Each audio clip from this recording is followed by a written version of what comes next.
최근 사망한 대만 여배우 서희원 씨는 가수 구준엽 씨와의 드라마틱한 만남과 이별으로 화제가 되었는데 23년 만에 다시 재회해서 행복한 나날을 보내다가 갑자기 죽음으로 슬픈 이별을 맞이하게 되었습니다. 서희원 씨의 어떤 무의식이 이런 만남과 이별을 만든 걸까요? 이분은 사랑받을 때마다 되게 무서웠을 거야. 사랑은 자기 게 아니라고 생각하는 여자가 있어요. 굉장히 버림받고 힘들고 아픈 게 너무 당연해. 그러니까 참 이게 무의식이 문제인 게 머리와 괴리가 있는 거죠. 조상 대대로 내가 하녀로 살았어. 이런 사람은 머리로는 나는 공주 되고 싶어. 맨날 이래서 어느 날 공주가 됐어. 못 견뎌요. 괴로워서. 도망가. 무의식은 학습했거든. 하녀를. 그 하녀일 때 싫다고 하면서도 그게 너무 편하고 내 옷 같아. 근데 공주를 딱 하면 이거 어떻게 해야 되지? 너무 괴롭고 너무 무서워. 공주 역할이. 거부하죠. 그래서 도망가게 돼 있거든. 그 서희원 씨는 되게 약자고 되게 아프고 다 빼앗긴 피해자 여자가 있어요. 무의식에. 그래서 그렇게 빼앗기고 피해자로 살고 힘들게 살아야 이게 당연하다는 그런 믿음이 있어. 나는 사랑 못 받는다는 믿음이 있어. 그렇기 때문에 같이 살면서 사랑을 받을 때마다 너무 무서웠을 거고 무서우면서도 너무 행복했을 거야. 너무 좋아. 그런데 분명히 나는 이 사랑이 영원하지 않을 거야. 내가 사랑받을 리가 없고 버림받고 아프고 빼앗겨야 되는데 이런 피해자 마음이 계속 올라오는데 이게 이상한 마음이구나. 조상들이 이렇게 피해자로 살고 여자로 학대당해서 이 마음이 올라오는 거야. 이걸 알 리가 없지. 마음 공부 안 했으니까. 이 피해자 마음 올라오면 거기에 끌려가서 계속 너무 무서웠을까? 언제 내가 피해자가 될까? 내가 구준엽 씨를 사랑하는데 저 사람이 갑자기 날 버리고 딴 여자를 만나서 내가 또 버림받고 아파지는 게 아닐까? 그리고 그걸 보면 내가 얼마나 죽고 싶을까? 우리 사랑이 영원하지 않을 텐데 하면서 사랑을 빼앗길까 봐 너무 무서웠어요. 그래서 가장 행복할 때 죽고 싶었어. 무의식이. 여기서 영원한 사랑을 원하니까 영원한 사랑을 실현하는 방법. 무의식은 뭘 원하면 간절히 원하면 들어주는데 방법은 가리지 않아. 그게 죽음일지라도. 간절히 원했단 말이야. 머리로 이 사랑이 영원하길. 근데 영원할 수 없다고 느껴요. 잠재의식에서는. 나는 분명히 네 운명은 아프고 버림받고 빼앗기고 조상들이 살았으니까 이게 너무 두렵고 이렇게 못 산다는 걸 아니까 마지막에 죽어서 영원히 자기를 기억하고 더 이상 뺏어갈 수 없는 사랑을 하고 싶었던 거예요. 그래서 스스로 죽음을 선택했던 거지. 서희원 씨는 어린 시절 아버지의 폭력, 도박, 여자 문제 등으로 불행한 어린 시절을 보내다가 아버지의 도박 빚을 갚기 위해 10대 때 연예계에 데뷔했다고 합니다.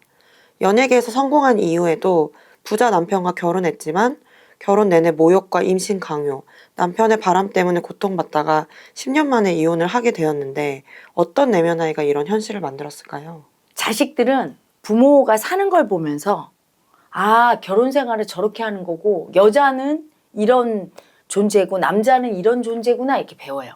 근데 아버지가 도박, 폭력, 바람 이걸 피우면서 엄마 때리고 막 가해자였지. 모든 걸 다 뺏는 가해자. 여자를 불행하게 하는 가해자. 엄마는 어떤 여자? 피해자 여자.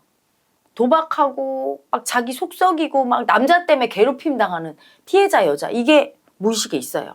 여자는 이렇게 사는 거고 남자는 이런 존재라는 믿음이 있어. 그러면 내가 아무리 유명한 여배우가 되고 돈도 많이 벌고 해도 소용이 없어요.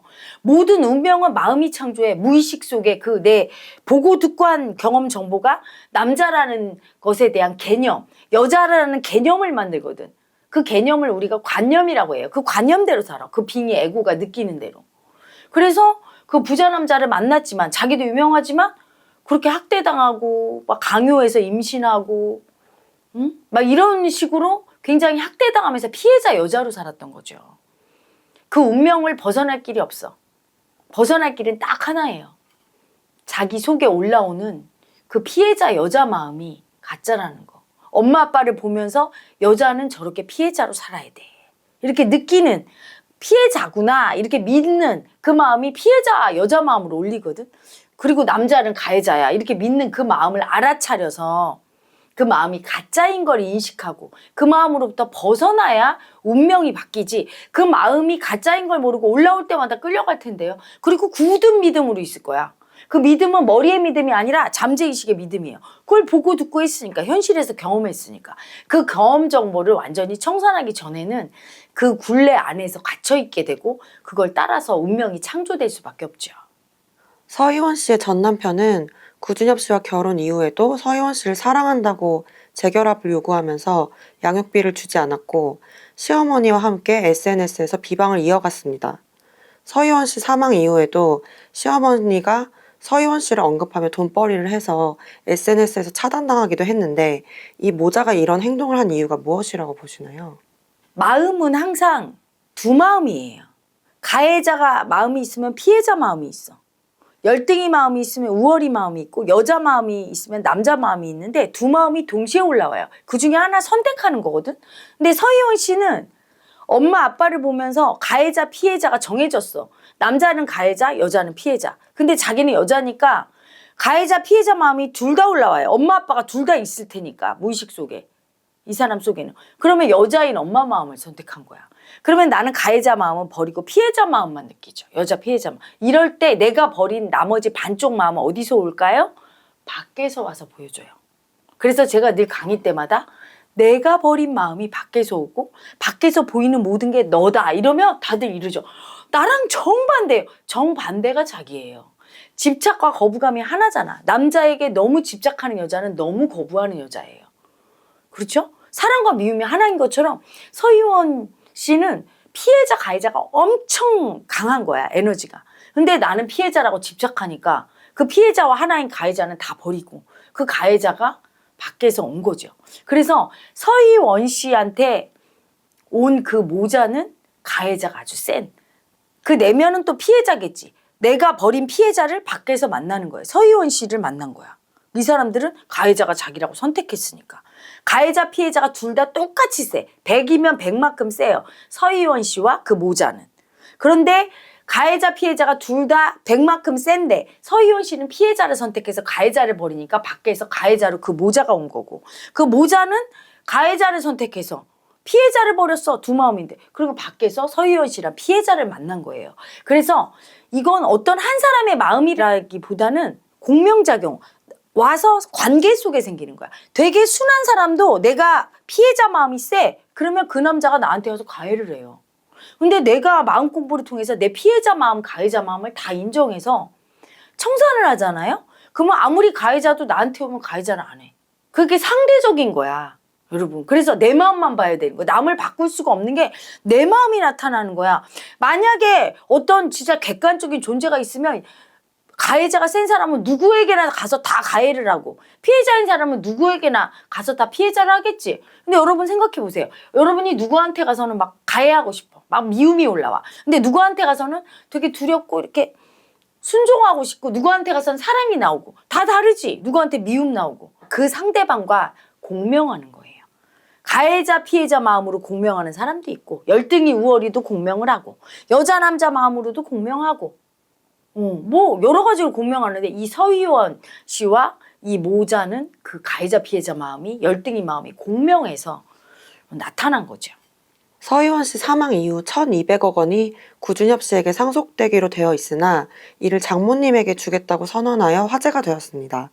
하지만 양육권이 전 남편에게 넘어가면 서희원 씨의 재산 대부분이 전 남편과 시어머니의 빚을 갚는 데 쓰일 것으로 보입니다. 이렇게 서희원 씨 사망 후 돈 문제가 불거지는 이유가 무엇일까요? 서희원 씨는 가난의 아픔이 되게 심했잖아요. 어렸을 때. 아버지가 도박하고 막 온갖 짓 하다가 헤어졌어. 그래서 가난하게 살아서 연예인으로 데뷔했으니까 어릴 때 가난의 아픔이 있어요. 그 아픔이 가짜인 걸, 가짜 마음인 걸 내가 인정하고 청산이 되지 않으면 항상 반복되지요. 그 가난의 아픔이 반복되는 거예요. 대물림 되는 거야. 내가 그렇게 돈을 많이 벌었어도 다 빼앗기는 거지. 그 가난한 빼앗긴 여자의 아픔이 죽음으로 목숨까지 빼앗기고 이제 돈까지 다 빼앗기게 되는 아픈 현실이 오는 거지. 항상 마음이 원인이고 현실이 결과물이라 내 마음이 변하지 않으면 밖에서 뭐 돈을 벌고 공주가 되고 출세를 하고 아무 소용없어. 다 빼앗기는 거예요. 서희원 씨가 아버지 도박 빚을 갚아주는 조건으로 부모님이 이혼을 하셨대요. 그래서 뭔가 그런 영향이 있는 게 아닌가 생각. 그것도 영향이 있는 게 가장 자기를 사랑해주는 남자인 아버지조차 자기한테 빼앗아 가잖아요. 남자한테 다 빼앗길 운명이야. 그러니까 죽어서도 다 빼앗기잖아. 자식까지 싹 다. 그래서 운명을 벗어날 방법은 자기 속에 올라오는 그 가짜 마음이 가짜인 줄 알도록 분리해서 청산을 해서 현실이 진짜가 아니라 내 마음이 진짜라는 걸 알아야 돼요. 왜 내 마음이 진짜예요? 이게 마음이 현실을 만드니까. 마음이 씨앗이야. 현실에 그 씨앗이 싹이 터서 현실을 만드는 거니까. 대부분의 사람들은 이렇게 생각하죠. 현실 때문에 내가 이런 마음이 올라와. 그게 가짜인 거예요. 현실 때문에 마음이 생기는 게 아니라 마음 때문에 현실이 생기기 때문에 마음을 인정하고 마음을 바꿔야 진짜 현실도 영원히 바뀌지. 서유한 씨 같은 경우는 되게 사랑받는 연예인이 됐고 돈도 벌었잖아요. 부자랑 결혼도 했고. 하지만 마음을 안 바꿨기 때문에 그 마음 따라서 남편한테 사랑도 못 받았고 사랑하는 남자 만났는데도 다 빼앗기게 된 거야. 죽게 되고 재산도 뺏기고 결국은 남자한테 다 빼앗기는 현실을 만들게 됐죠. 서희원 씨와 같은 내면 아이에게 해주고 싶은 말이 있으면 해주세요. 다 빼앗기는 아픔이 두려워서 벌벌 떠는 그 약자 마음을 가짜라고 인정해야 됩니다. 그 마음을 인정하지 않으면 그 마음이 올라올 때마다 계속 버리고 외면하면 그 마음이 언젠가는 진짜 현실을 만들어서 다 빼앗기고 아파지는 일이 발생하게 되죠. 그래서 항상 자기 자신이 빼앗긴 현실을 가졌던 분들, 내가 열심히 노력해서 뭘 얻을 수 있다고 생각하지 말고 그 내면에 있는 다 빼앗긴 아픈 내 아기 마음을 인정하고 그 아픔 보는 두려움을 피하지 않으셔야 돼요. 거울 보면서 얘기해 주길 바랍니다. 자기를 향해서 눈을 이렇게 보고 다 빼앗긴 아가야. 얼마나 아팠니? 다 빼앗긴 아픈 네가 나야. 네 아픔이 두려워서 날마다 그 두려움 버리고 안 느끼려고 하고 고집 부렸단다. 너무 무서워서 그 두려움이 올라오면 자꾸 피하고 도망 다녔단다. 이제 도망 다니지 않을게. 빼앗기고 아프고 수치당한 약자인 네가 나야. 그 아픔이 나야. 그 아픔이 두려워서 날마다 벌벌 떨면서 쳐다보는 나도 너란다. 이렇게 얘기해 주세요.